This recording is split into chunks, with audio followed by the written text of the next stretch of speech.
The Cupertino Teen Commission, the Saratoga Youth Commission, and the Campbell Youth Commission present Pizza and Politics, a political event for teens by teens. Tonight's forum will feature the Vice Mayor of Cupertino and the mayors from the city of Saratoga and the city of Campbell, and a California State Senate District 15 debate with candidates Beall and Nora Campos. Now live from the Cupertino Quinlan Center, it's time for Pizza and Politics. Good evening and welcome to Pizza and Politics 2016.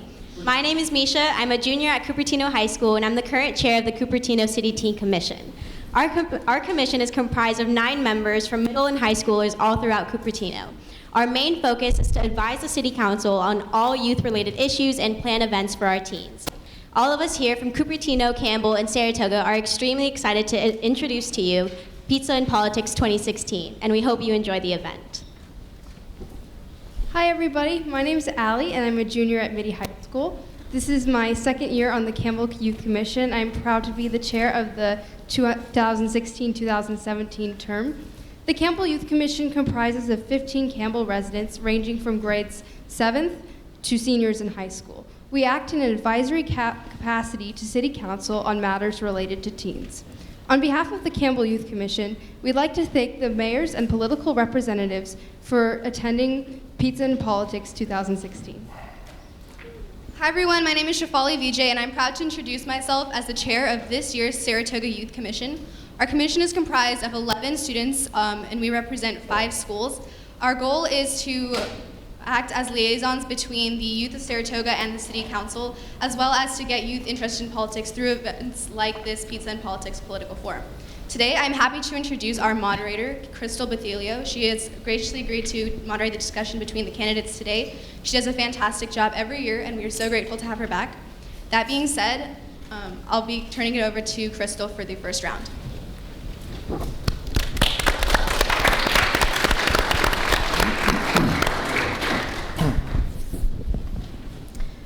Thank you for joining us tonight. My name is Crystal Bethelio, and I'm the City Clerk for the City of Saratoga. And as you know, I'll be your moderator for tonight. Pizza and Politics began in 2012 as a political forum organized by and geared for teenagers in the hopes of educating them on the political process and providing them with ways to get more involved in their communities. Even though many of you are not old enough to vote yet, you are already developing the practices of responsible voters, and you should be applauded for taking the time to learn about the candidates and the issues that will be voted upon on Election Day this year. Tonight's event will include 3 rounds of discussions centering on issues that are relevant to teens in this election cycle. Furthermore, the discussions will cover 3 levels of government: local, state, and federal. Audience members, the goal of this forum is to engage you, so please feel free to ask questions. After we open up discussion, if you have a question, raise your hand and a member of one of the commissions will approach you with the mic. Given that this forum is for teens, we will be taking questions from our younger audience members before moving on to others. And as a reminder, please be sure to turn off your phone.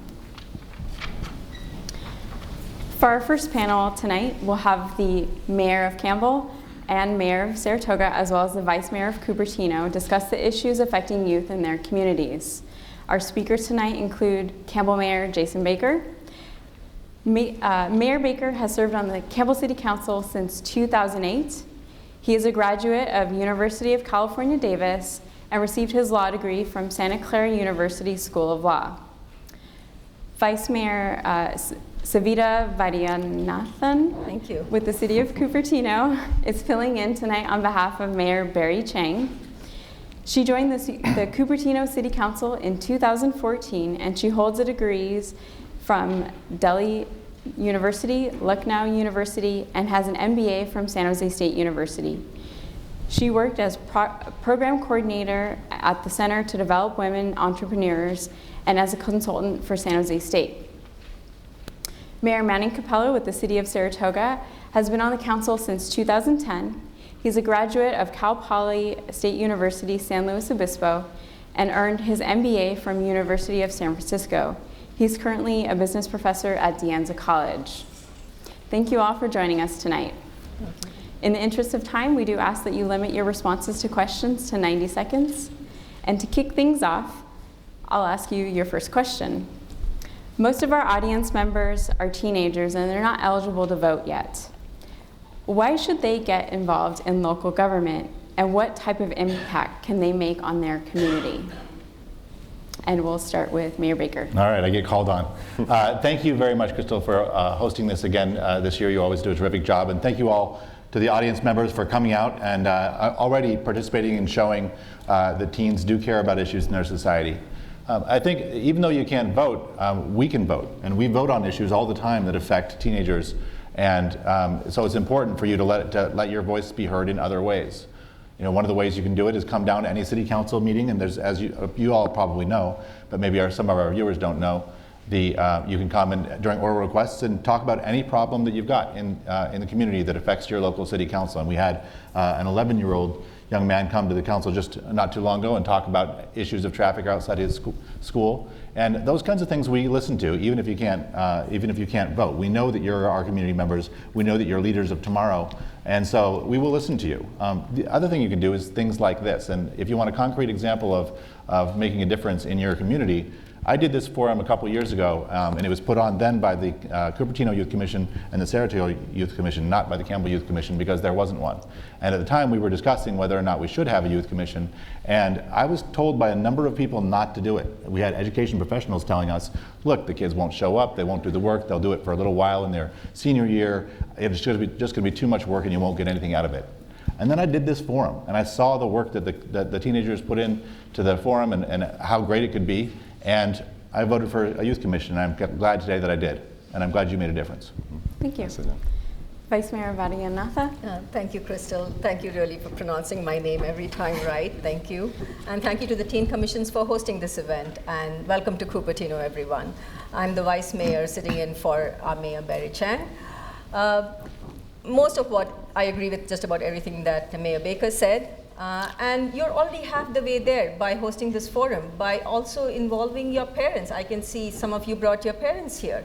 So you have already started the process of interaction with your local city officials. And I have seen students from high schools come to the city council meetings, and they stay throughout our meetings, and Cupertino meetings go until even 1 in the morning.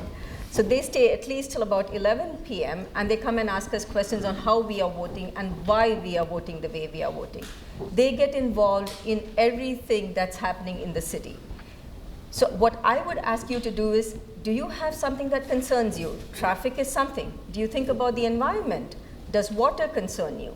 So if you have any of these concerns, it's your future. When we say youth is our future, you are the youth and it's your future. So we need to hear from you, and politics is not multiple ticks as in those parasites. It's what's the state of city affairs, and you are what we look forward to hear those questions from. Bring it to us, and as the mayor of Cupertino next year, I look forward to holding forums with teenagers every month just to hear what you have to say, and we'll try our best to address those concerns. Thank you very much. Thank you. Mayor Campbell? Yeah, you know, one of the messages I try to convey to all my students is each and every one of you has the civic capacity to invoke change. You really do. And if you don't like the world, you don't like a certain aspect of things that are going on in your world, then do something about it. Don't just sit idly and wait for something to magically appear or magically change, but to get involved and to make the changes happen. You have a responsibility, not only to yourself, but to the community in which you live, to engage and be a voice of change and go out and make it happen. Thank you. Do you have any questions from our audience? There's a young man there. Got a mic? You have to have a mic. All right. The microphone is there.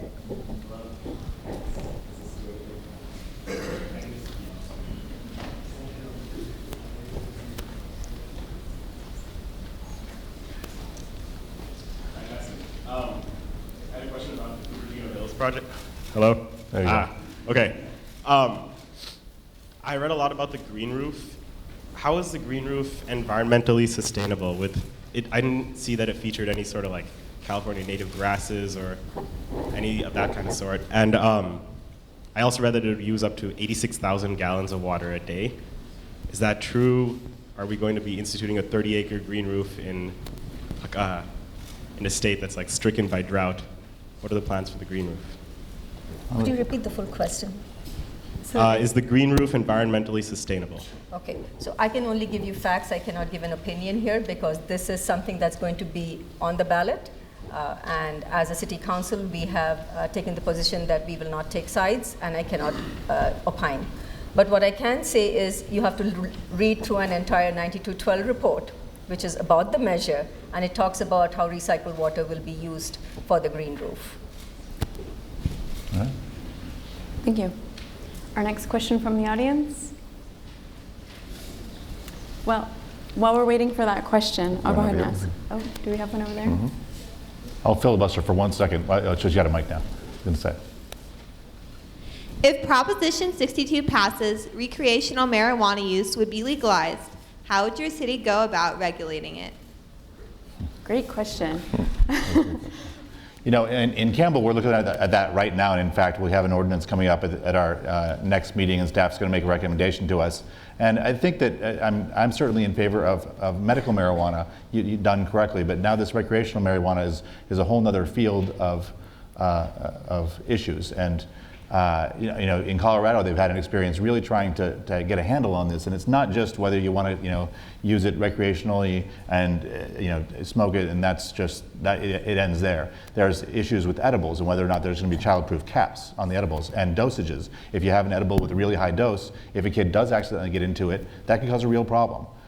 There are just so many issues with regulation. So I think my suspicion is, and Campbell's going to vote on this in the near future, that we're going to sort of try to have a pause, slow down, see sort of how it works elsewhere, and make sure that we regulate it correctly from the beginning so that it doesn't get more out of control than we're comfortable with. Because in Campbell, we've got 42, or now 46, I guess, sworn officers. We are a small city with a small police force, and with a limited ability to really control it if it gets out of control. And so we want to make sure we have proper regulation and frankly proper taxes, because we can add on local taxes to make sure that we have the resources available to deal with the side effects that might come from it. Thank you. Vice Mayor? So Cupertino already did pass the medical marijuana ordinance earlier this year, and just 2 days ago we passed an urgency ordinance for recreational. So if the state law, if it does pass in the state, we still have some protection, and we will still prohibit outdoor use, and it goes with everything else that you were saying. It's very hard to regulate, and we need to protect our teens and youth in the city and neighboring cities. And once it happens in the state, you have to remember the boundaries are not protected, so anybody can come from the neighboring states too, and then you have to protect those children also, and which is a huge issue in Colorado. We've seen the sheriff's report from that state, and they talk of incidences of people coming from neighboring states. So it is a very big issue, and we definitely regulate it. Mm-hmm. Thank you. Yeah, in Saratoga, we're pretty much doing the same type of thing. We're not going to allow any outside cultivation, but indoor is obviously going to be allowed per the proposition that's being voted, should it be passed. My hope is that we'll go ahead and regulate it just like we do smoking, right? Any kind of smoking. And so it shouldn't happen where, in dining areas, in areas, parks, areas where there are children present and so forth. And so we hope to do it much the same way. As far as enforcement, it's going to be a challenge for us. We don't have much in terms of enforcement. Sure, we have the sheriff's office, but our code enforcement is one individual, and we're a complaint-driven city. So we react when there's a complaint that's been filed or submitted to us. Thank you. Is there another question from our audience? Do you have ambitions for a higher office beyond mayor and city council? That's a touchy question because this is not a campaign event. I did file a couple days ago to run for another office.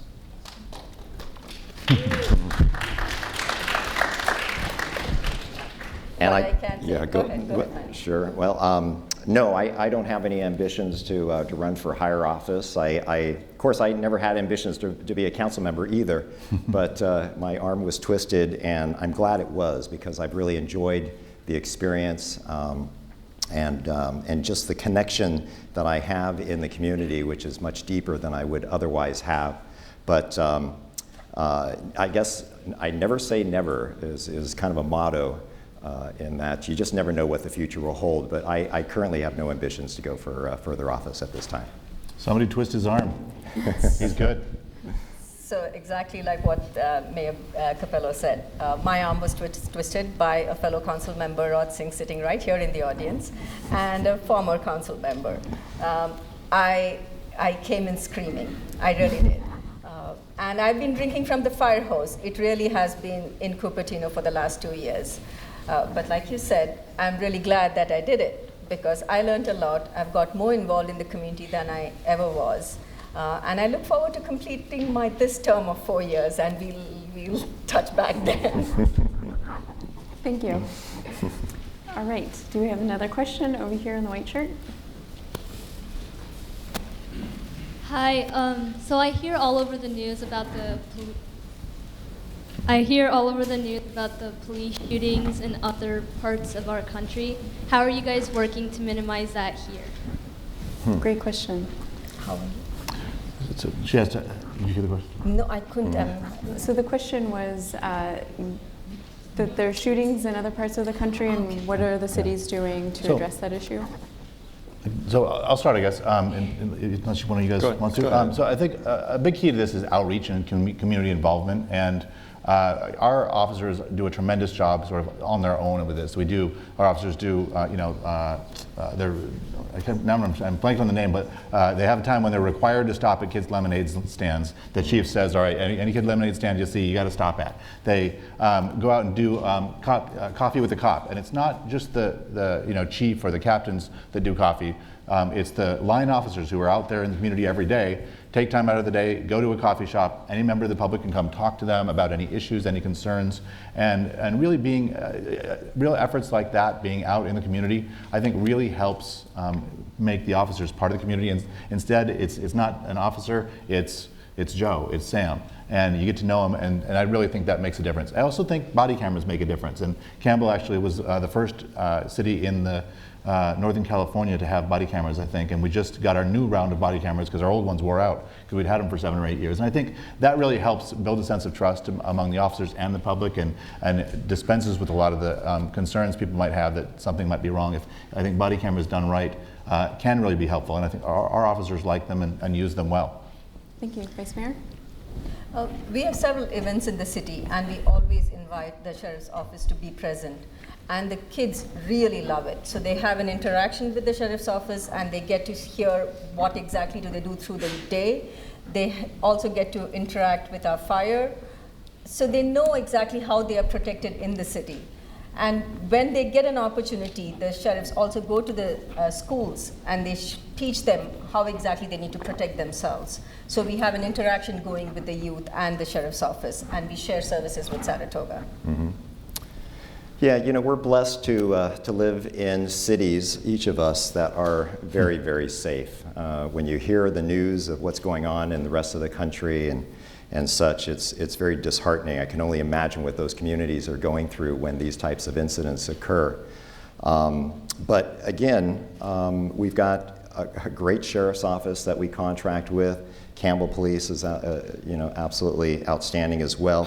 And as Mayor Baker had mentioned, a lot of the connection with the community, at least with the youth, is through the school resource officer that we have. And I know that my daughter and son, when they were younger, now they're 20-somethings and so they're adults, but when they were younger, they knew that school resource officer really well, by name, first name basis. They knew them by first name, and my daughter it was not uncommon for her to go up and give them a hug at the start of the day when she first saw them. And so, again, the fact that we have these good relations, we don't look at our law enforcement as the enemy, the bad guys that are trying to get us. It's more of these are individuals in our community to help us stay safe. And so, from that standpoint, we're very, very fortunate. Thank you.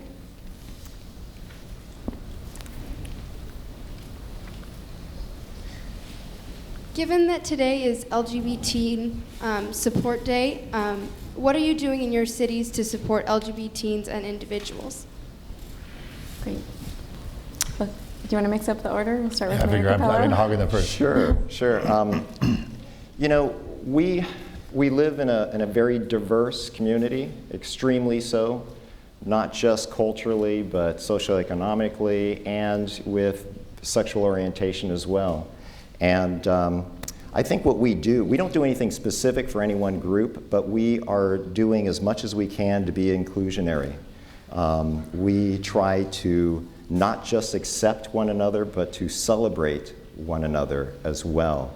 Whether that's attending a Diwali event, as they've had here in Cupertino, just in this back lawn area, which was an amazing festival and celebration of light, to our tree lighting ceremony that we do every year right after Thanksgiving, that we're now, for the first time, going to incorporate a menorah and a celebration of light in which all faiths are going to be part of and can participate together. So it's all about an attitude, and it's about a way of life in Saratoga. It's not just simply something that we do on one day and say, check the box, we've done it, now we're happy. No, we do it each and every day, and I think we're blessed as a result. Thank you for that great question. I don't think we do anything specifically towards that, but we are a salad bar of a community moving towards the melting pot analogy that everybody loves to give. You mentioned the festival Diwali. We have different festivals for every culture. It is just fabulous. If you live in Cupertino, you just get to enjoy the world. And you get to eat all the various foods, you see the clothes, you learn the languages. It is just fabulous. So I'm sure if ever that proposal comes to the City Council, we will look at it exactly the same way and welcome everyone into our city and our hearts. In Campbell, we've had a long history of being on the forefront of these issues. Before I was mayor in 2011, before that I was vice mayor when now Assemblymember Evan Lowe was there and really broke some ground on this front. The other issue I'll mention, I don't know if it counts or not, and a lot of you teenagers may not know it, but you probably know who Prince is. And we are, just this year, we were able to light up the water tower in different colors for different events. And we do it now sometimes for 4th of July, it'll be red, white, blue, and it's just part of kind of a public art thing and part of the whole community looking up there and thinking, hey, we're thinking about the same thing. And we've done it for other big events worldwide and nationwide.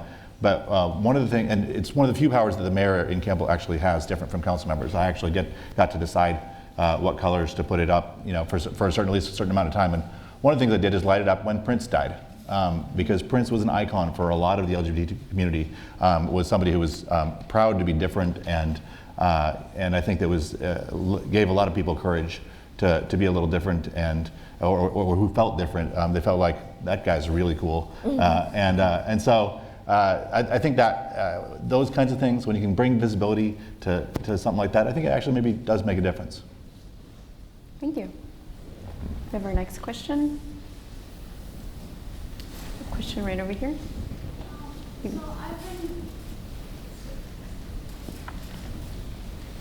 So I've been hearing a lot around the news and stuff about all these clowns that have been going around and scaring people into the woods. How are you going to try to prevent that from happening here? Thank you for your question. Clowns? Clowns? There are clowns going around? There are clowns. When I was a kid, I was afraid of clowns. So that is a scary notion just right off the bat there. Yeah. I'm afraid I don't think I can answer that question, except one of the things that we've launched. In fact, just last night we had more than, it seemed like 200 people, residents, that showed up for a joint meeting with the city council and city staff in order to launch neighborhood watch programs. We know that in Saratoga, as in all of our communities, that it requires not just the city council and not just law enforcement, but also the active participation of residents to keep us safe in our neighborhoods. And so these neighborhood watch groups help to facilitate that and make it happen. And so should they see something suspicious, they are instructed to call 911, no matter what it is, even if they're not sure if it's something that's wrong or not. Anything that looks out of the ordinary, they're to call 911. Now, I'm not saying that every clown that walks around, especially with Halloween coming up, If they're trick-or-treaters, we shouldn't call 911. We should call 911, but nonetheless, if ever you feel that, that you're at risk or you're concerned about something, you should certainly call law enforcement. Thank you. Thank you for bringing that up. Even I didn't know that there was an issue with clowns, but now that you made us aware of it, we'll definitely tell our neighborhood watch to be on the lookout, especially during Halloween, and maybe recommend to the kids not exactly to get clown costumes this time, or keep your face open and not painted up so we know who you are. But it is a serious concern if people are masquerading as clowns to hurt our children, and we will never have that. So we will have definitely more people watching out for you. Thank you for bringing that up. Yep. I got nothing better than that. So you see something, say something. You're the eyes and ears of the community. Great. Do we have any other questions from the audience?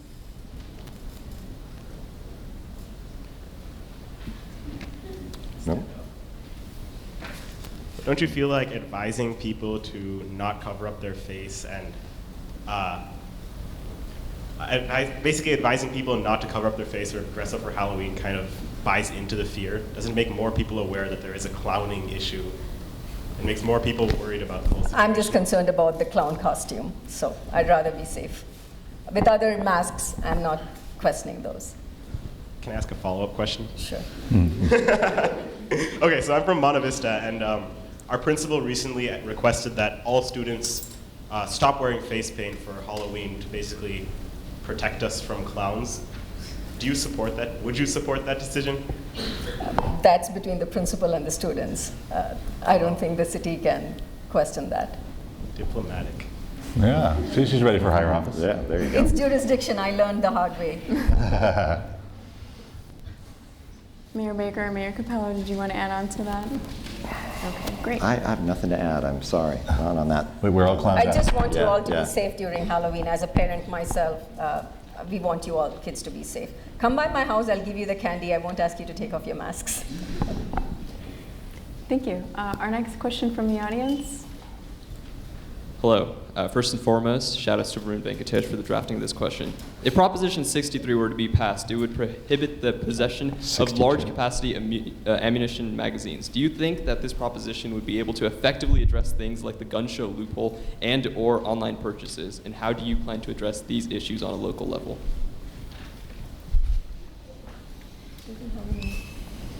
I'm going to let somebody else take that one. So I'll start on that. I spent a fair amount of my career working for gun violence reduction. I actually, right after college, I took a job at a place called the Violence Prevention Research Program in Sacramento out of the UC Davis Medical Center. I worked for an ER doctor who just got tired of seeing people get shot in his ER. And so he started up, and he was also an epidemiologist, which means he studies diseases. So he decided he would open up a data research center to study gun violence like a disease and try to find ways to say, if you're exposed to a gun or a particular type of gun, what does that mean about your outcomes, your criminal outcomes, your life expectancy, that sorts of things, and treat it like any other disease. And I worked there for a couple of years, and that was the first and only job I got laid off from. In my history, and the reason I did is because Congress cut funding for gun violence research because they didn't want to know the answers. And so just recently, we've, at least at state level, worked to try to get that funding back. And now that center now, just this year, got funding back. So I think part of it is not being afraid of the data, about learning about the causes of gun violence and what kinds of things happen. And I'll tell you that from the data that I knew, there are certain kinds of guns that criminals do prefer, and that's just a sort of a scientific fact. They prefer small, easily concealable handguns for obvious reasons. And I'll tell you that today I would issue, I'm not totally anti-gun, I think shooting guns is fun. I would issue a long gun, a shotgun, for home defense to every man, woman, and child in the country if they would give the assault weapons and the small, easily concealable handguns, because I think that would go a long way towards having real self-defense and not, assault weapons and all the problems we're having now. Thank you. Good response. More than 30,000 people are killed by guns, and a lot of them are accidental, especially for children who are get access to those guns at home. So any kind of restriction we have to safeguard the children, I'm for it. Yeah, the vast majority of gun owners are responsible gun owners. They lock them in cases, and they keep the ammunition separate from the weapon, and are trained and know how to handle them and so forth. you know, of course, there are accidents that occur, and they're always tragic when they do.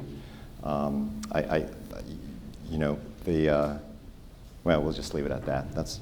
Yeah. Yeah, I really do think it's largely a state and a national issue. It's hard for localities to do it because guns go across borders so much, but banning at least high-capacity magazines, at least if somebody's in possession, it adds a little more time to somebody who might have been trying to do something very naughty. Thank you. We'll take our next question now.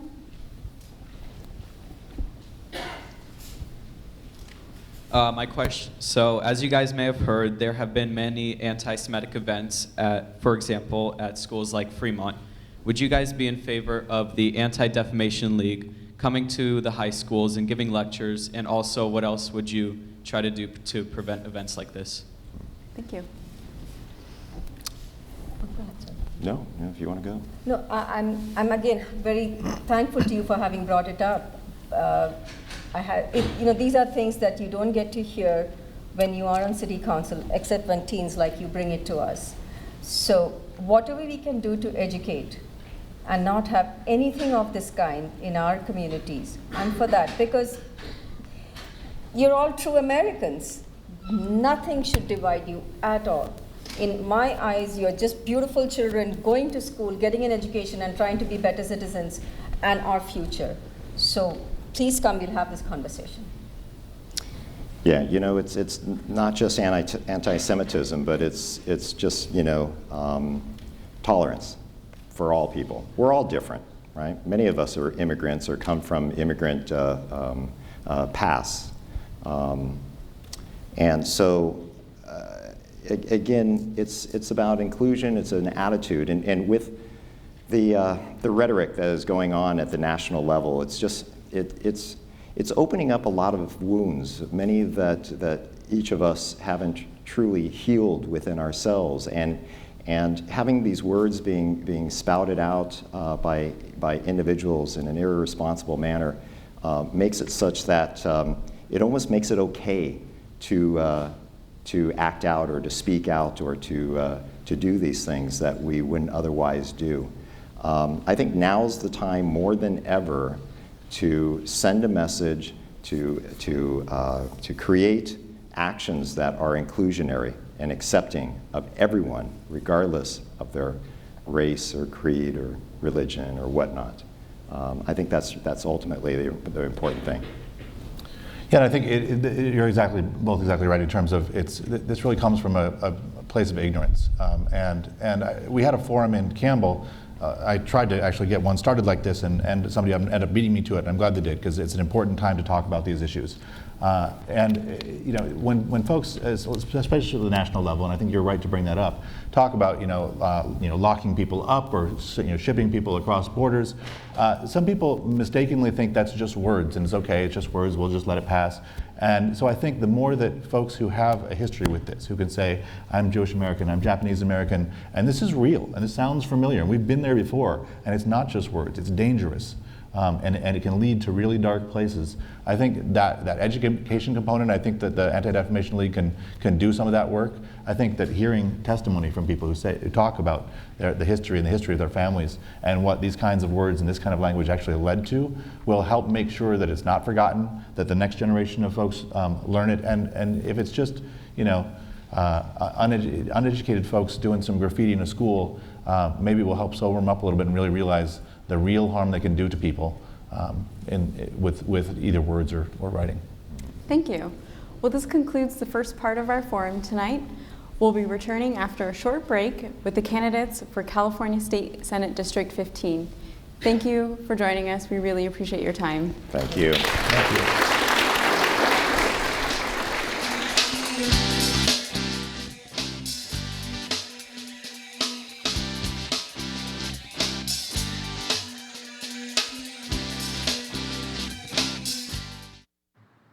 How can I help my daughter with her reading? Searching for help with Dachshund Reading. How can I help my daughter with her reading? Information on hot water heating. No. Sarah's bright, but when she's reading, she has trouble sounding out the words. World music, playing track now. No. Let me try. Our daughter gets confused about which details in a story are important. Which paper towels are most absorbent? What? Here are 5 product reviews. Why are you not getting me? See, I told you. Wait, I was trying to show you how Sarah feels every day. Frustrating, isn't it? Redirecting to understood.org. For the 1 in 5 kids with learning and attention issues, this is what life can feel like. Explore understood.org, a free online resource about learning and attention issues, designed to help your child thrive in school and in life. Understood.org, because understanding is everything. Look at you. You're at the top of your game. At work or at play, you're unstoppable. Nothing can throw you off track. Oh, hey, she's cute. Nice going, man. Things are going great for you. You've earned a night out. Good drinks, good friends. Yeah, we can go ahead and call this a good night. Wait, is that your car? Uh-oh. Not smart. Yeah, I saw that coming. Say goodbye to her. Ouch, that'll hurt your bank account. You're looking at around 10 grand in fines, legal fees, and increased insurance rates. I hope you like eating frozen dinners. Alone. Let's try this again. Smart move. Because buzz driving is drunk driving.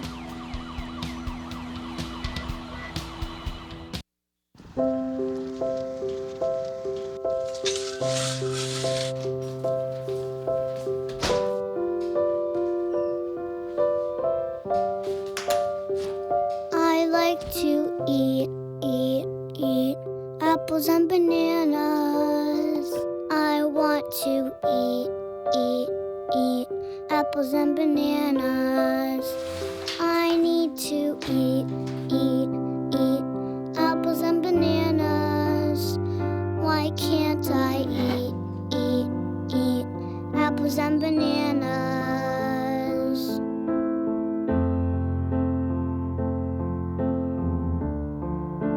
One in 5 children struggles with hunger in America. Support the Feeding America nationwide network of food banks to help provide meals to those in need. Join us at feedingamerica.org. I guess sometimes things just happen. Devastating things. It's got nothing to do with fairness. Bam. Your whole world changes in an instant. And you never see it coming. That's what happened to me the day my mother had a stroke. I'm Paul George, and I want you to learn the signs of a stroke fast. F-A-S-T. F, face drooping. A, arm weakness. S, speech difficulty. T, time to call 911. Because the sooner they get to the hospital, the sooner they'll get treatment. And that can make a remarkable difference in their recovery. Protect the ones you love. Spot a stroke. F-A-S-T. Fast. Hey, this job looks perfect. It says you need people skills. Check. Driver's license. Check. And a high school diploma. You've got one of those, right?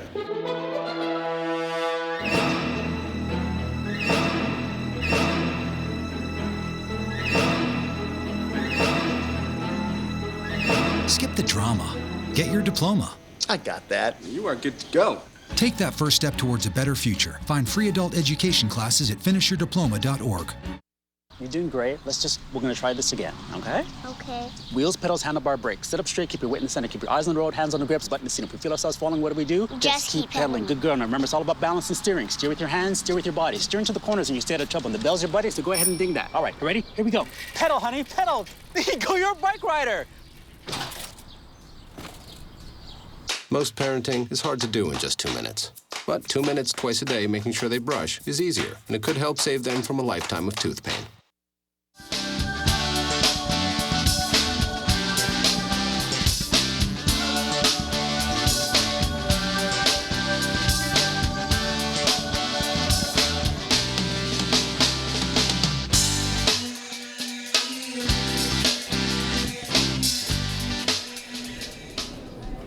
Welcome back to Pizza and Politics. My name is Crystal Bothilio, City Clerk for the City of Saratoga and your moderator for tonight.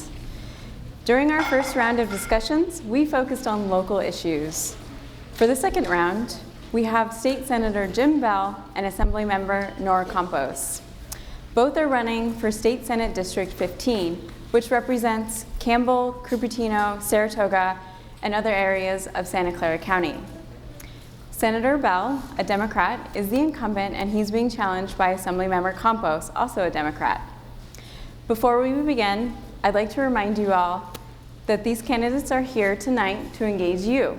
So if you have a question, raise your hand after we open up discussion, and one of our commissioners will approach you with a microphone. Additionally, please make sure your phone is off and stay seated until we reach our next break. Thank you both for joining us tonight. In the interest of time, we do ask that you limit your responses to questions to 90 seconds.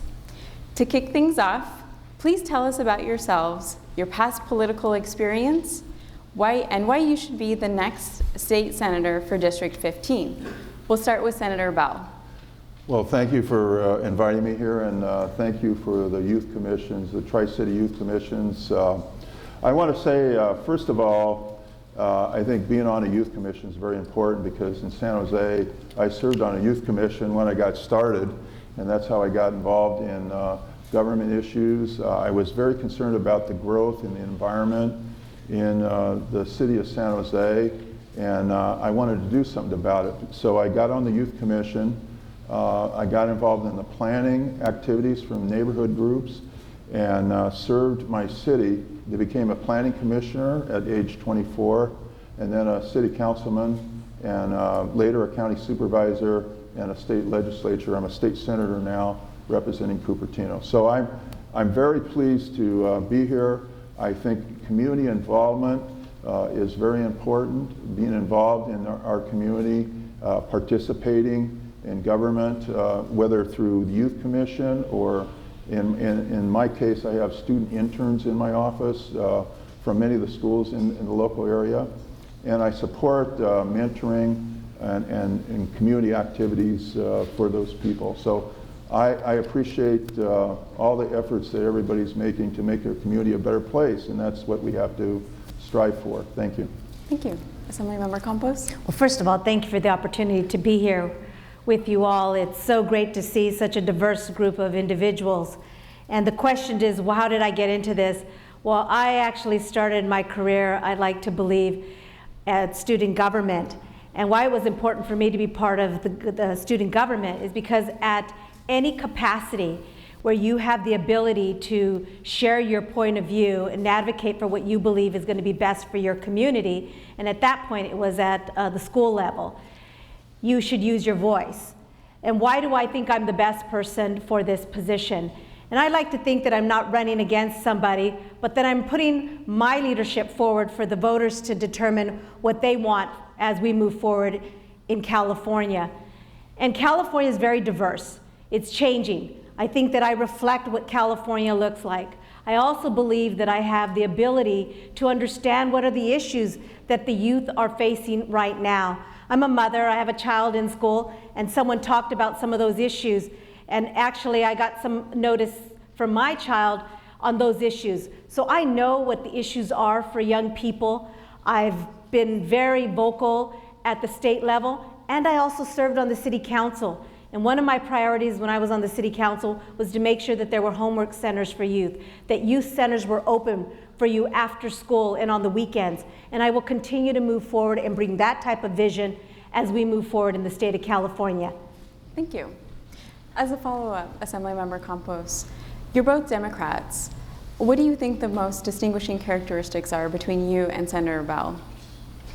So I think that we clearly are Democrats, but I think that when you think about individuals and what their priorities are, I have been able to move forward on issues that face education. And when I look at those issues, that's where the difference is. I am a person of color. I'm a woman. And one of the biggest issues that I put forward this past year to make sure that young women are not facing the same issues that I face and women of my generation, and that's pay equity. Right now, when we think about what women are getting paid in the workforce, 79 cents to every $1 that a white male makes. That's for women. And then as we continue to go down, African American women, 63 cents. Latino women, 43 cents. And if we are going to change the way women and people of color are raised in California, we need to make sure that we have voices that understand that and reflect that. And so I will continue to be a voice for not only women, but people in general and the diversity that we are made up of in California. Thank you. Senator Beall, would you like to respond? Well, I think my experience has been in, I'm an urban planner, so I look at the environmental issues. That's why the Sierra Club, League of Conservation Voters, have endorsed me for the office that I seek. I have been very involved in social justice issues. For foster care, I'm trying to get mental health programs into schools, behavioral health programs. I'm also I'm chairman of the Transportation and Housing Committee, working on getting BART to the Silicon Valley, solving the traffic congestion, and I work with the local officials in these communities here to make sure that we have all the money we need to have traffic congestion solved in the community. I'm also an open space advocate. I believe in finding and preserving the open space. I was involved in creating the county park system as well as the open space authority in the area. So that's why I consider myself an environmentalist. I'm also a feminist. I believe in equal pay for equal work, finding jobs for everybody, and promoting additional college opportunity for everybody by opening up our university so we can have more college opportunity by increasing the number of students going to our state colleges and universities. We need to take efforts and look at that, and I'm a strong believer in pursuing those issues. Thank you. Thank you. Let's take our first question from the audience.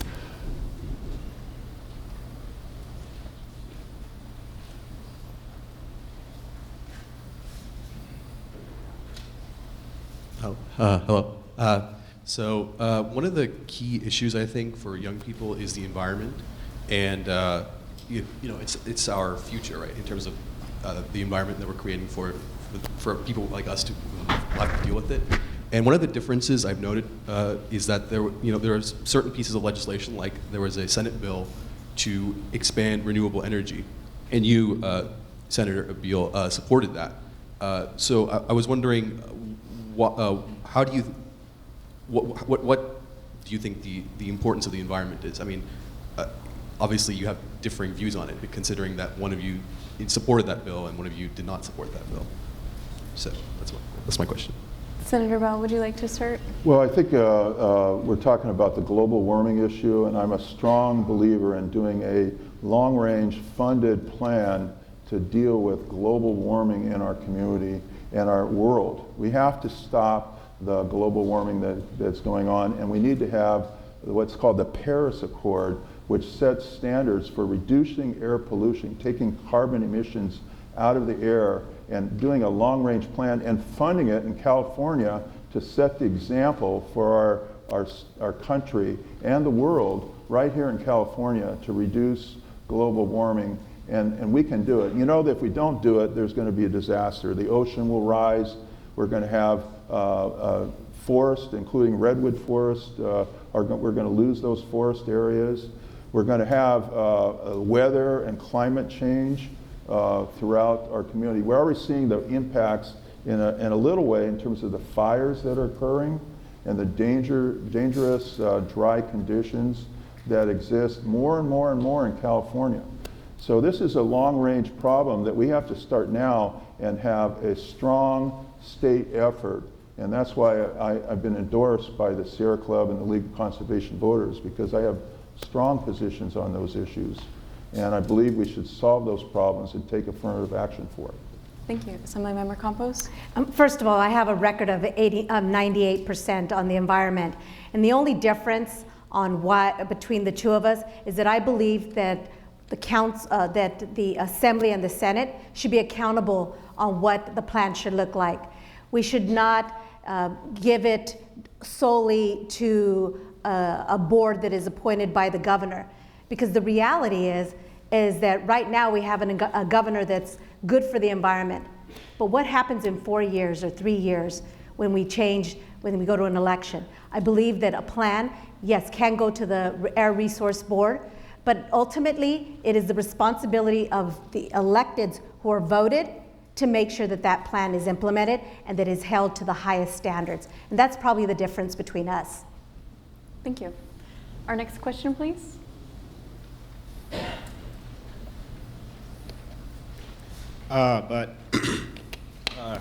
Ms. Campos, I just did a little bit of research, and it says that in September 8th, 2015, you voted against a bill for, or you actually did not vote on a bill for reducing greenhouse gas emissions. And then, according to the Santa Cruz Sentinel, it says that you've received $339,000 to fund TV ads, website work, and other services from Chevron, Valero, and Tesoro. So what is your view on the role of gas versus renewable energy in our society? Are you for or against them?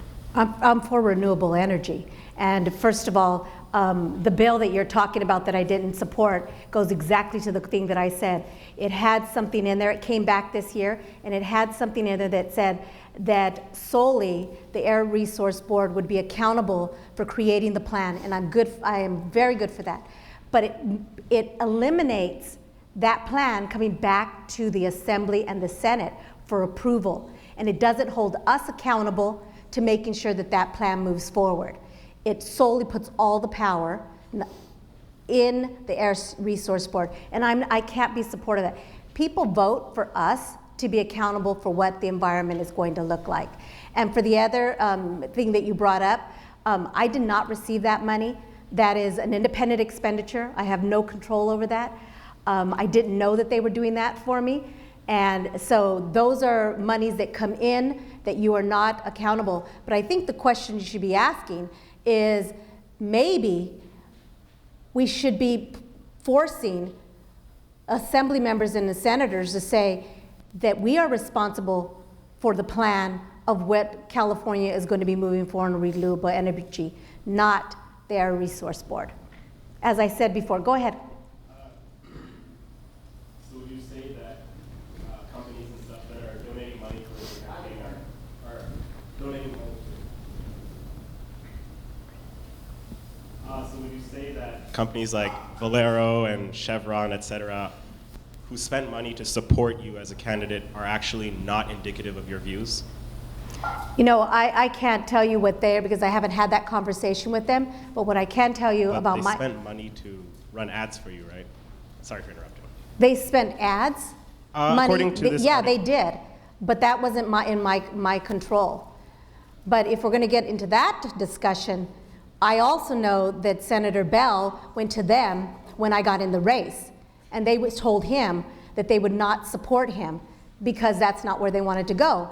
And when they came to me, I said, look, if anything, probably the good thing that I did, he wasn't paying attention to you then, and now he's at the table wanting to talk to you about what your views are. So I think in the democracy of the world that we're in right now, it's good to have two people because then you're not weighed to one end.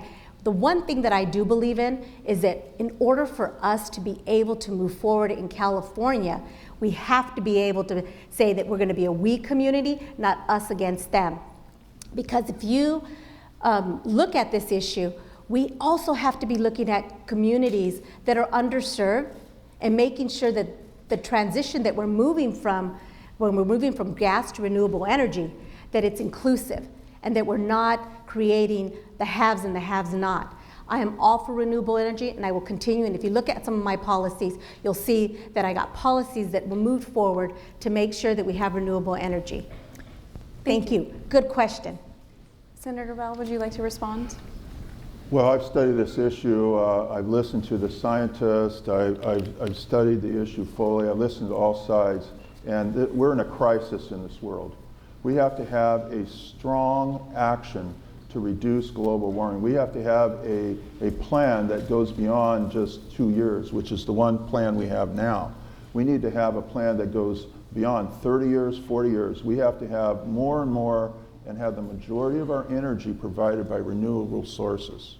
So we need to reduce the carbon emissions.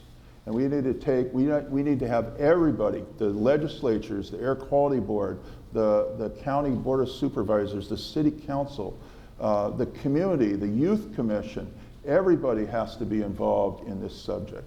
It has to be all of us that participate. The legislature has to be an activist legislator that follows through with the resources, the money, the legislation to solve this problem. If we don't do it, what's going to happen, we're going to continue to have the ice cap melt, we're going to continue to have air quality problems, we're going to continue to have the ocean rise, it'll flood many of our areas, the forest fires will continue, the bad air pollution, and our life on the world will be in bad shape. So we have to have a good plan, and that's what I stand for in the legislature. Thank you. I think we had a question along the center aisle.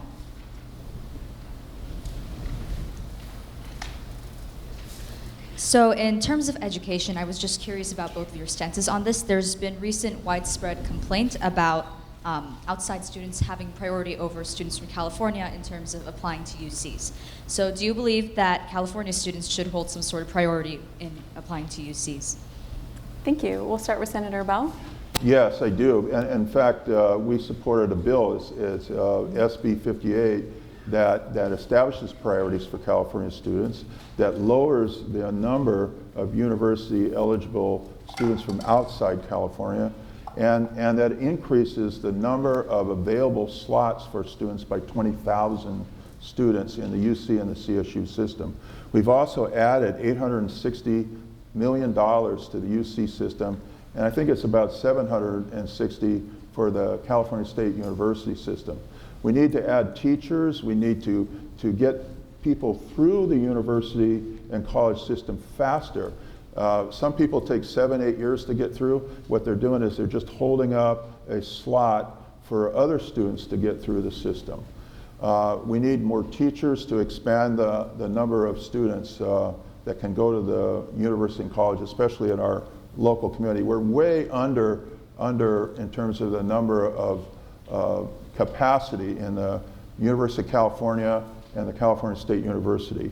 People getting a 4.0 average sometimes are not admitted to the University of California. And that's wrong. That's not part of our original master plan that we had. So we need to increase the capacity and fund it, and that's a priority for me. Thank you.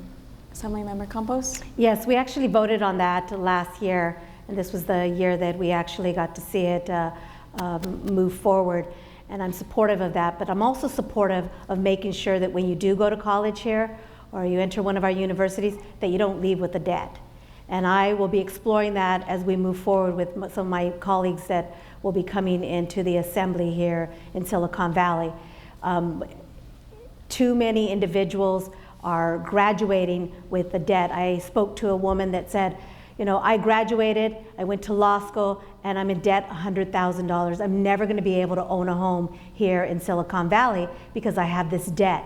We've got to start working towards eliminating the debt that you're graduating with. That's not acceptable. And so I think the next step that we need to do, making sure that you continue to be a priority, because if we have some of the best universities and colleges here in California, our students that live here should definitely be able to go straight into those universities and colleges, but also know that after 4 years, that you don't have this big debt over your head, and that you can actually start working towards a life for yourself and your family. Thank you. Our next question. If elected, how would you address the issue of poor health care for our veterans? Can you repeat that? Oh, sorry.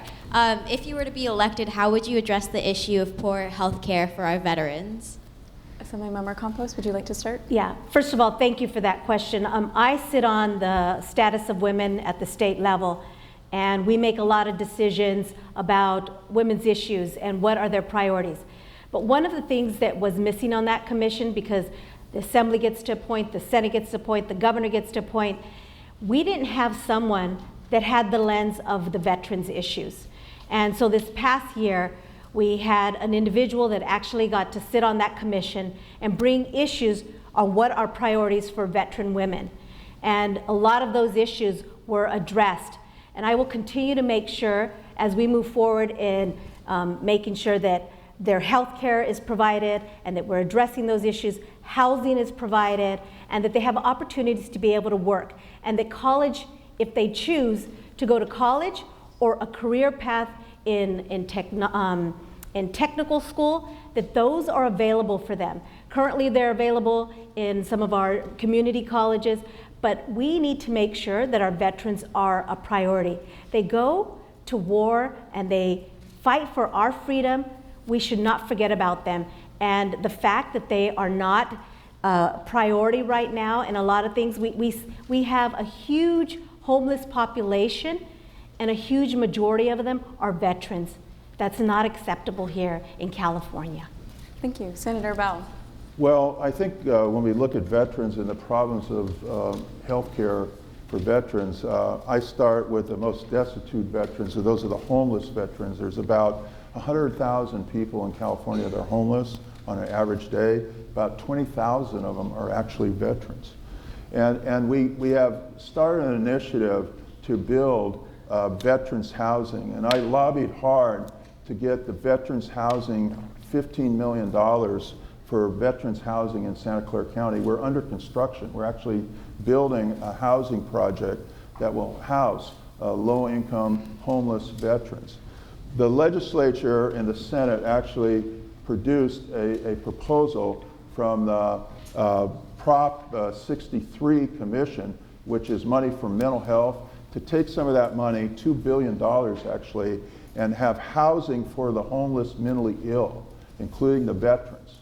And I think we also have to have our local clinics be able to provide health care rather than have the veterans have to go up to the VA. For example, in the North County here, they have to drive up, and a lot of it's not available to them in the local community. So we ought to have an agreement with the state of California and the federal government to provide local clinical support for the veterans in the local hospitals and clinics. Thank you. Our next question, please. So there's a great amount of us, my peers and even adults, who do not know of the existence of a state assembly or a state senate. So in what way do you try to reach out to voters? Thank you for your question. State Senator? Okay, I have a whole series of programs that I do in terms of neighborhood coffees, town hall meetings, all those kinds of activities that I do on a regular, ongoing basis. I go out and talk and speak to high schools, colleges, various clubs throughout the community.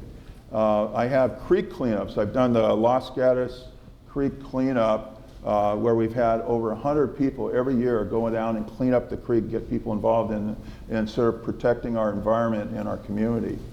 Those kinds of activities are very important. I think we have a full internet capability in terms of access to issues, responses, internet town hall, and all those kinds of issues. So I think you have to use many different means to get involvement. It's important to me that people themselves develop legislative ideas. So if you have an idea, invite me to your meeting. We'll discuss the idea, try to form a legislative proposal, and I like to see legislative ideas percolate up from the community. And that's how we solved a lot of problems in our local area. So I facilitate that, and that's what I continue to do. Thank you. Assemblymember Campos. So one of the ways that I do that is through Facebook. I get on here, and when I'm meeting with people, I get on my Facebook and say, hey, this just passed, or something exciting's happened, the way that you all communicate. I go to schools, and I actually walk them through the process, because you're right. They know who their mayor is, and they know who the governor is. But when I walk in, they're kind of like, I've heard of you, but what do you do? And so I walk them through a process of what we actually do. And then the other exercise that I do with young people is I ask them to tell me, what is something you'd like to see a law? And then we walk through it. And if it's something that's feasible that we can do, I'll take it to the state and see if we can get it into law. But you know, those are some of the ways that we do that. The old-fashioned way that I also reach out is I go door to door. And I have to tell you, I was walking in Cupertino this past week, and an 8-year-old little girl, when she answered the door, she asked me who I was, and I told her who I was, and then she called on her parent. And I could not believe how well informed she was about the elections on the national level. And her and I started having a debate about issues that are on the national level. And then after, I walked away, and the father ran out and he said, hey, my daughter wants to take a picture with you because she wants to be able to put it on my Facebook. So I listened a lot, and I learned a lot from that 8-year-old. And I think that's the important, is being able to be a good listener, because some of our best ideas come from you. Thank you. As a follow-up to that question, I believe we have a map of District 15, if we can show it. District 15 encompasses some of the most affluent parts of the county and perhaps some of the most disadvantaged socioeconomic cities and areas of Santa Clara County. How do you strike a balance between the very different needs of the residents who live in District 15?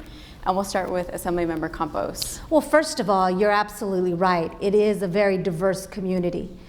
But I have to believe that the needs that are happening, the needs and the wants in Evergreen and Alum Rock are no different than the needs in Cupertino and Saratoga. We all want to make sure that our children have the ability to get the top, best education. We want to make sure that we have the ability for them to be able to go to college. And we want to make sure that if we are bringing resources to their schools, that they're resources that will help them to be able to attain the best jobs here in Silicon Valley. We all want transportation. We want to know that we have walkable communities. We want to be able to walk out our front door and be able to walk through a path that is good and clean for the environment, that will give us access to everything. I don't believe that underserved communities' needs are any different from communities that are affluent. We know, and it has been proven, that children all want the same things. We want to know that when we go to our shopping centers, that they're safe, that when we walk out our front door, that we don't have to be afraid that we're not going to make it home. All communities want the same. And as parents, we want to know that when we send our kids to school, that they're safe from everything that could be harmful for them. So I believe all communities want the same thing. Thank you. Senator Beall. Well, I find myself being a kind of a collaborative style of work. I work with my local officials, people in the community on different projects, school board members. I think if somebody said, well, how does Jim Beall actually work? Well, I go around and I work with my colleagues and getting things, the elected officials to get things done. Like, for example, in Cupertino, Saratoga area, recently we worked on the tax equity allocation plan. Now that seems kind of a dry subject, but what it meant was that Cupertino gets $1.1 million extra in property tax, Saratoga correct me, Mayor, $700,000. And we had to work like for I don't know, 6 years to finally get that accomplished. We also put money into career technical education, $30 million into a career technical education program. Today, the State Transportation Commission got our first head start on the next phase for BART to San Jose with the $20 million grant for that. So I work on all these issues constantly, working with school districts, working with child care programs, working with nonprofit organizations, and yes, with young people to get things done in our district. And that's what a good legislator does. Thank you. We have another question from the audience, please. I had a question. I was just wondering what your guys' stances were on the 9/11 victims bill, the one that was vetoed against by President Obama and then went through the Senate and was like approved like 79, was really approved. Well, I would support that. I think those kinds of legislation should be supported to reimburse and help the victims of 9/11. And I would support that. So that's my position. I think that when we look at terrorism, we look at danger in the community, we ought to have good protection, and we ought to have good law enforcement agencies, prosecution, and those kinds of things we need to have. So one way when we look at crime, and you know, I've been to 19 state prisons. I've gone to death row twice, not because I was told to go there though, but just finding out why they're in death row. I've been to the child abuse prison just to find out, well, what's going on with why people do such a horrible thing. And it takes a lot of work and study to be a good legislature, and you have to do your homework, you have to do your work hard on those issues, and you have to be for basic justice for everybody, justice for all people. And you have to work hard, and that's a tough job, but you got to do it. Thank you. Assemblymember? Thank you. Let me bring that back home to California, a similar issue, and it went through the state of California's bodies, both bodies. When San Bernardino, we know what happened over there, the terrorism that happened over there, and the police the law enforcement had to use their resources, and they came to the Assembly and the Senate to be able to get reimbursement. And I was chair of public safety, and I had that in the budget. And the governor decided that that wasn't something that we could take on the burden because it wasn't something that he wanted to do. I was for that. I made sure that we moved forward and got that in the budget. And in spite of what the governor wanted, it didn't get signed, and San Bernardino is not getting reimbursed. The governor has the ability to make those decisions.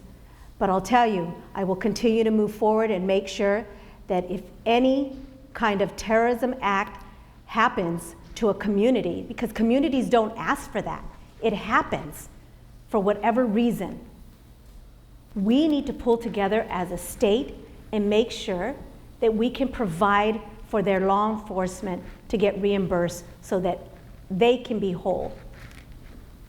Thank you. Thank you, Assemblymember Campos and Senator Beall. We're out of time tonight.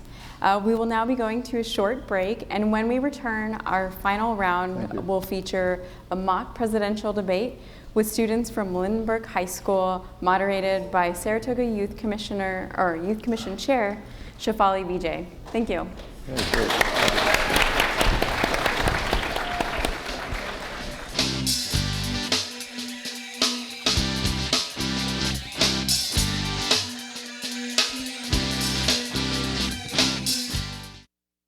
They said I have troll teeth. That my voice sounded like a possessed baby doll. That no one would ever love someone as stupid as me. That I was fat, ugly. Disgusting. The effect of bullying is potent. We will no longer be the silent majority. Now, when you see online bullying, there's something you can do about it. We're gonna take action with the I. I am a witness. I am a witness. I am a witness. I am a witness. I am a witness, and so are you.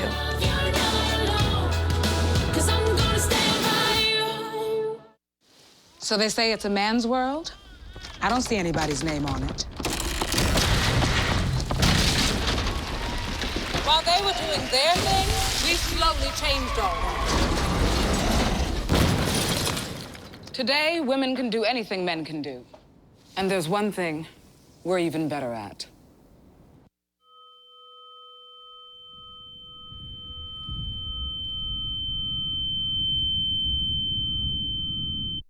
Right, mi cariño. So like I said, everything I learned about cooking, I learned from Grandma's empanadas. Shall we go again? Yep.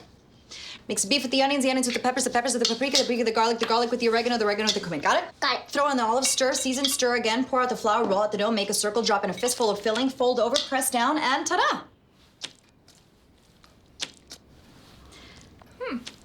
Most parenting is hard to do in just 2 minutes. But 2 minutes twice a day making sure they brush is easier, and it could help save them from a lifetime of tooth pain.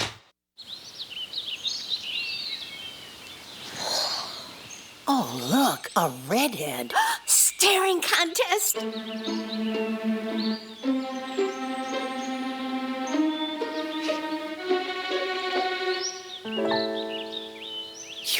got it. I know. Come alive with the forest. The dad was cute. You were looking right at us. Visit discovertheforest.org to find a forest near you. Thanks for coming in for the interview. Oh, yeah, of course. All right, we got your personal references, your resume, high school diploma or equivalent.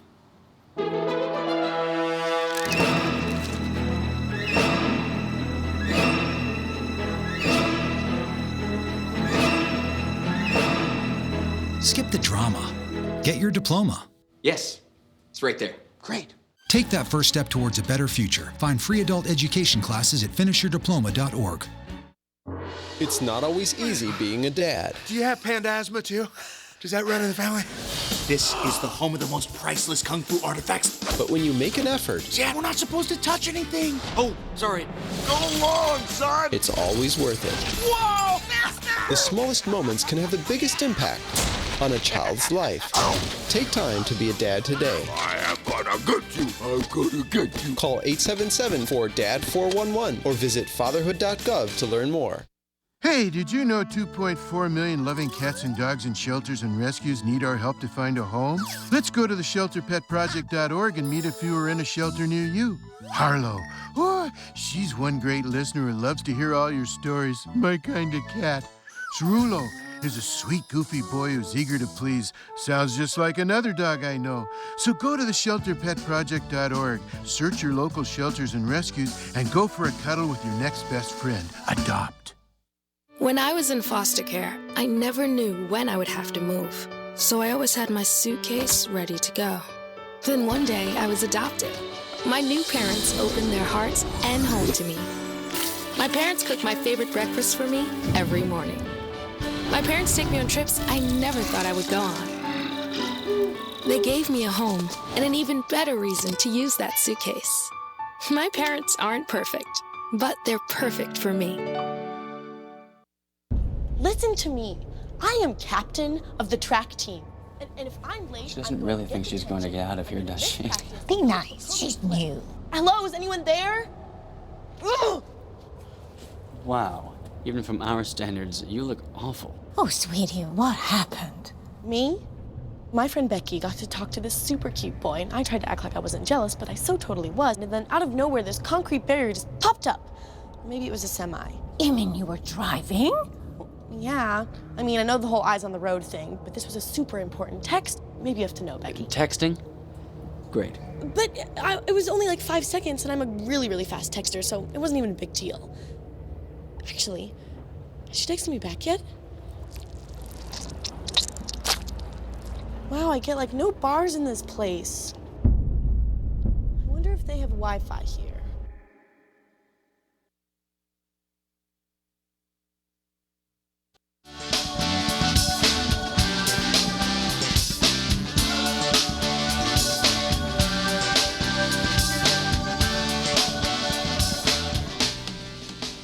Good evening, everyone. My name is Shafali Vijay, and I'm a senior at Lynbrook High School this year.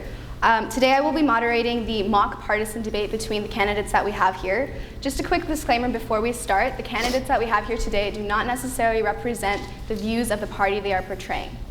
That being said, I'd like to introduce from Lynbrook High School, representing the Democratic Party, Noah Pennington, and representing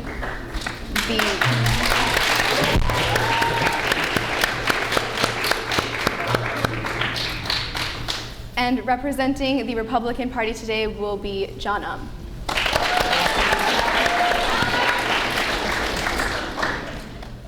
Before we start off the debate today, just for our audience who may be just learning the fundamentals of government, would each of you please go over a little bit of your party's history and some of your key issues? Noah, would you like to start? I would love to. So the Democratic Party is one of the two major parties in the United States at the moment. Even though the party system was originally founded in 1793, the first Democratic Party didn't come into prominence until 1828 when Andrew Jackson was elected as the president. And so the Democratic Party is typically stronger in the regions of the Northeast, the Great Lakes, and the Pacific Coast, and in most major cities, I would say. The appeal of the party to its members is that usually they're more liberal and they're for more government regulation. And so some examples of these are bringing home troops from Afghanistan, immigration reform that would allow undocumented citizens to be able to become citizens, and healthcare for all citizens like the Affordable Care Act. In addition, we generally believe in a progressive income taxation, and so that we can protect lower income workers and their families as opposed to only paying attention to the elite. Thank you, Noah. John, would you like to have a response? Right, so I'll try not to bore you guys with all the history. Basically, the Republican Party was formed the Republican Party was formed out of abolitionists, and this was in response to the Kansas-Nebraska Act, which basically made Kansas and Nebraska states. But then the issue with that was that when these states were created, they made it so that these states could decide whether or not they wanted slavery by voting, and abolitionists had a huge problem with this, thus the Republican Party was born. And so the Republican Party's basic ideals is to cut down on the federal government's powers and to transfer more of that power to the states and local governments. And so that includes issues like letting the free market determine what kind of wages they want to pay, and healthcare, and cutting down taxes. Thank you, candidates. Our first question of the night will be revolving around education. Common Core is a nationwide initiative that details what students need to know in English and mathematics by the end of each grade. In 2014, this initiative was implemented in schools all across California, and 2 years later, it remains controversial. What is each of your party's points of view on Common Core? Noah, would you like to start? Sure. So, as Democrats, we believe a child's educational development should not just be determined by where they live. So, in some states, each state has their own standards and assessments, with some states adopting higher standards than the others. And as Democrats, we think this is unfair. Just because one student lives in a different state than another student, they should not have access to better education than the other student. So we personally support the Common Core state standards. And the Common Core state standards define what students are expected to learn, with the added benefit that the students are actually understanding why they're learning what they're learning. And also the assessment feature of the Common Core state standards goes beyond just choosing the right multiple choice answer. Students have to give an actual answer and define and tell them why their answer is correct. And also the assessments will cover multiple skills in each question, and this will make sure that the students' critical thinking and problem-solving skills develop. Right. So the Republican Party believes that the Common Core isn't a good thing because, first of all, that education is defined put under the implied powers, which is the 10th Amendment, which means that education goes under the jurisdiction of states. And so first of all, we believe that's a violation of that amendment. Second of all, we believe that instead of having national standards, it should be national standards for education. Local governments and state governments know their students better, and we believe that since they know their students better, they can better create a curriculum for them based on their own circumstances. And finally, Common Core it's been 7 years since Common Core has been implemented, and the statistics show that it hasn't really improved anything. And previous federal programs, such as No Child Left Behind, also hasn't shown any significant improvement for students. So we believe that federal governments are inefficient and a waste of taxpayers' money. I'd like to respond to that if I can. Go for it. So you stated how Common Core just develops people for nationalized testing, and that's all they're really teaching. But also at the moment, as many students know about the SAT and ACT, and how it's a nationalized test that we all have to prepare for. And so with different states having higher education standards, most likely those students from those higher educational regions will have a better score than the other students that have trouble. Would you like to respond? I'll pass. Okay. All right, moving on then. Our next question is about the environment. For Noah, what are the Democrats planning to do in order to address climate change, such as placing stricter regulations on emitting greenhouse gases or phasing out coal? And do you think that this will negatively affect the economy? So, as being gifted this opportunity to live on the earth, we have to make sure that our environment stays clean and protected. So we have to make sure our air stays clean and our water stays pure to ensure that our future generations also have the same opportunities that we were given. And so the way we will do this, by also also growing our economy at the same time, because we don't believe that you could just have you could have a good economy and a good environment. We think that both can exist at the same time. So the way we'll create this is by promoting new technologies that will create good jobs and improve our world as it is, and we will look to other more sustainable and renewable ways of energy, such as wind, solar, and water, and we'll try to increase its importance in the United States and lessen our dependency on coal and petroleum, and hopefully that will stem our carbon emissions. Thank you for your response. John, would you like to respond? The Republican Party does agree that taking care of the environment is an issue, but we also believe that economic prosperity is essential to protecting the environment, because we as Republicans believe that the environment is better taken care of in private institutions, because most of the things that make the environment worse or takes down the environment is from federal projects. So by privatizing this land and giving it to private individuals, they're better able to take care of the land, and thus helps us to conserve the environment. I'd like to respond to that if I can. So you brought up the point that privatization of land, but how will you make sure that the private property owners of the land will make sure that the environment is good? Well, we don't need any regulations because the people that bought the land to privatize it have already invested a lot of money into the land. So they'll take care of the land the best they can, because they're the ones who invested money in it. Thank you so much for your responses, but in the interest of time, we'll be moving on. The next question today will be about gun rights, and specifically mass shootings. This past September, Sandy Hook Elementary School finally reopened its doors following the tragic 2012 shooting that took the lives of 20 first graders and 6 school officials. Yet this does not seem to have deterred the epidemic of mass shootings. Since Sandy Hook, we've had shootings at universities, community colleges, a gay nightclub, and a black church. Last month, police obtained a hit list from a California high school student who's planning to murder 33 students and school officials. For John, what will the Republican Party be doing about the easy access of guns? Right. So we strongly believe in the Second Amendment and believe that guns should be available for citizens so that they can defend themselves. And we believe that instead of putting stricter regulations on access to guns, we should be focusing on law and order and making sure that these people who commit these crimes with the weapons are properly punished, so that this will serve as a deterrent for future people who want to commit crimes using these weapons. And and also we believe that strict federal regulation would deter people from getting guns, so that in situations of self-defense they wouldn't have these weapons. And we believe that in a lot of situations, such as Sandy Hook, that these situations could have been prevented if the people in those situations actually had guns to self-defend themselves. So we believe that stricter regulations would just perhaps increase gun crime. Thank you for your response. Noah, would you like to offer a response? I would. So the Democratic Party is not against repealing the Second Amendment. It's an amendment it's our Second Amendment for a reason, because it's very important to the American people that they have the right to bear arms. And so, but with them being such, for them being able to cause so much crime, we have to make sure that there are regulations on it. We understand the terrible consequences of gun violence, and it serves as a reminder that life is very precious.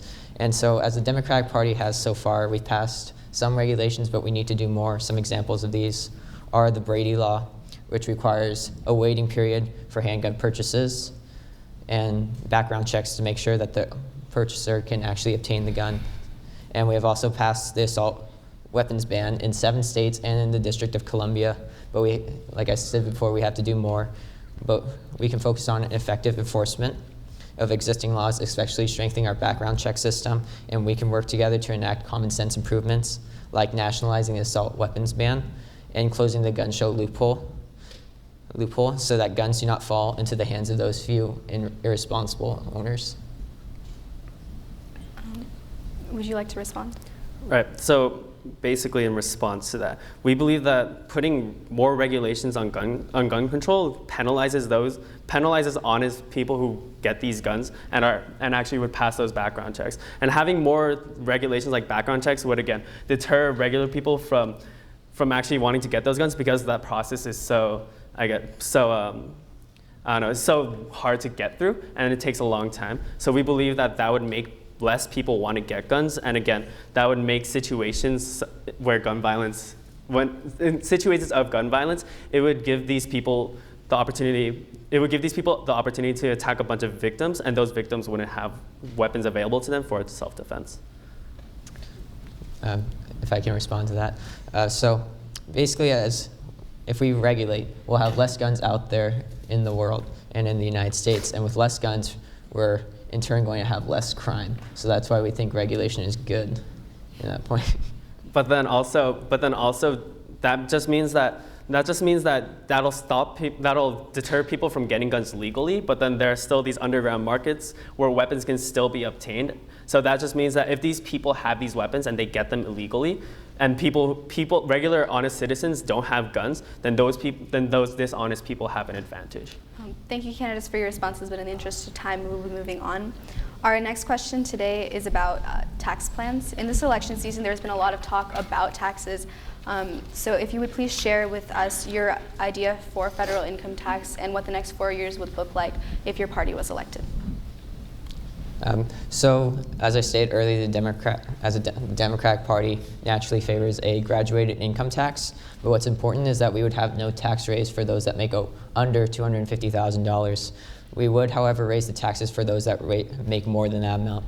And what's important is raising taxes on the highest income households reduces the deficit without having much impact on the economic recovery or job growth. And there's only a few small business owners who actually that make a substantial amount of money. So only those few people would actually be affected by high taxation. And even if the taxes on the highest income earners are substantially increased, income growing at the top over time will still outmatch the gains among the rest of the population. Thank you for your response. John, would you like to respond? Right. So Republicans very, very heavily disagree and believe that taxes, if anything, taxes should be cut because first of all, we believe that you shouldn't be penalizing people for making more money, and oftentimes people have more money because they work hard, and so and people who work hard to get all that money shouldn't be penalized and tasked with the burden of having to take care of others just because they're so successful. And then we also believe that cutting taxes would allow cutting taxes not only for the rich but also for the middle class and poor classes would allow these classes to spend more money on things that they feel that they need to spend money on, such as food, paying for their house, or anything like that. And spending all that money on taxes instead of for yourself is very harmful. And then finally, this will also increase home ownership because a lot of times poor people can't afford houses because they have to pay so much tax money. So we believe that by cutting taxes, basically, people would be able to spend more money on the things that they want to and then they need, and this would help them in the long future. Thank you for your responses. Our next question is about foreign policy. This is the 6th year of Syria's civil war, and this has created an unprecedented refugee crisis within this country. Would you please address this situation and maybe talk about a plan that would allow these refugees to enter our borders? Right. So we believe that while it is unfortunate that the refugees are in such a bad situation, we believe that we should be more concerned with ourselves before them. And then Republicans believe that it's dangerous to let all these refugees in. It'd be dangerous to let all these refugees in because we don't want to risk letting future terrorists in and thus endangering the security of our own nation. And then, so basically we believe that letting refugees in would be a very dangerous thing to do and that we should focus more on ourselves before we focus more on these international issues. Thank you for your response. Noah, would you like to respond? Yes. So as the United States of America, we are known as a melting pot of different cultures and societies. And so with cutting off refugees from Syria, we would be basically removing one of the founding ideals of our country. And also, as a better off nation, one of the things that we have to do is make sure that the countries that are not as well off get the need that they wish to have, and in this case, need. And the attacks such as in Paris, the Paris bombings that just happened recently, even though such a tragedy occurred, France still announced that they still be accepting refugees from Syria because they care about what's happening to the refugees there and want to allow them to come to the country and get salvation. Right. I'd like to respond to that. So also, even if we wanted to let refugees in, the fact of the matter is that there's no effective way to vet all these refugees that are coming in. And Jim Comey, who's the head of the FBI himself, that says that there's no really good way to vet these refugees to make sure that there's safe people to let them into the country. Plus, the process takes about 2 years, and for those 2 years, a lot of taxpayer money is used. And again, we would like to, and then that would increase taxes. And again, we would like to cut taxes because we believe that that'd be better for people. So overall, not only is letting refugees in dangerous, it's also pretty unrealistic. Thank you for your responses. One of our final questions today is about something that affects everyone in this room, and that is the issue of college tuition. One of Bernie Sanders' central issues from his platform during his campaign was offering free tuition for higher education, something that everyone in this room would benefit from. But is this realistic? Noah, would you like to offer your response? Yeah. So I definitely agree with Bernie Sanders' stance that college is getting very expensive, but I don't agree with his policy of making tuition completely free. We do, however, need to lower the cost of education because it is deterring students from lower income families and even middle income families from completing higher education levels, which we need out in the workforce. We need more higher educated people to be in that workforce in America. And if we let this system continue in this direction, we will surely be headed to ruin because students can't continue their education, as I stated before. And in order to address this issue, we'll be encouraging colleges to keep their tuition rates down, and we'll lessen our federal aid to colleges that do not.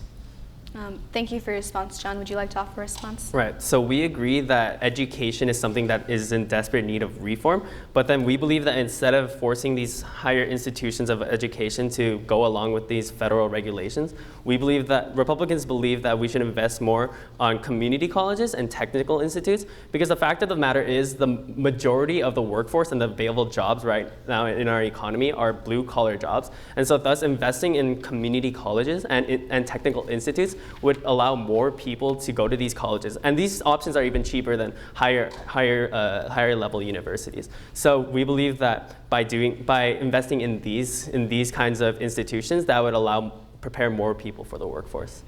All right, so the last question of the night, stepping away from your party platforms, the United States is currently experiencing an epidemic in which young voters are not showing up to the election booths. So what can you could you talk a little bit about your experience with this simulation and talk about what you would tell these young voters? Right, so growing up in California, especially in this area, we're a very liberal group of people. And because of that, we hear a lot of bad things about Republicans. And we have this perception that, oh, Republicans are evil, we should stay away from that.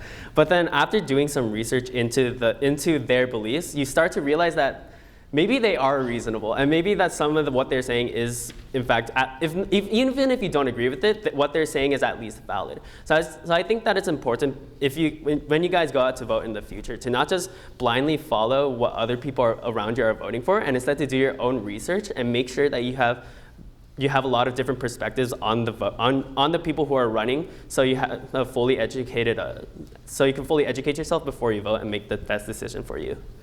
Thank you for your response. Noah, would you like to offer your last response? Yeah, I completely agree with what John said about growing up in a very liberal community, and I was raised in a liberal household where I've had lots of ideas thrown at me at a young age. So while doing this simulation, I've learned to see the other side of things too, and it is interesting to look at the other side and see their points because some of them are valid, and it was very hard arguing against some of the things John did have to say, and which made me understand the Republicans' point of view of things. So it's very important to understand both sides of the argument and not just always side with what you believe in, but make an informed choice about both sides and then choose which candidate you think is best for you. Thank you to the candidates we've had here today. This concludes our final round of Pizza and Politics 2016. Thank you for all of our audience members who came today for being active and engaged within your community. For those of you who would like more information about the candidates, propositions, or local measures for the November 8th general election, you can visit the League of Women Voters website at www.votersedge.org. You can also get general election information from the Santa Clara County Registrar of Voters website, including polling locations at www.sccvote.org. We'd also like to thank the City of Cupertino for allowing us the use of the Quinlan Community Center and for the camera crew for filming here today. And lastly, thank you to the candidates and the Campbell, Cupertino, and Saratoga Youth Commissions for hosting this wonderful event. That all being said, don't forget to vote on November 8th. Thank you.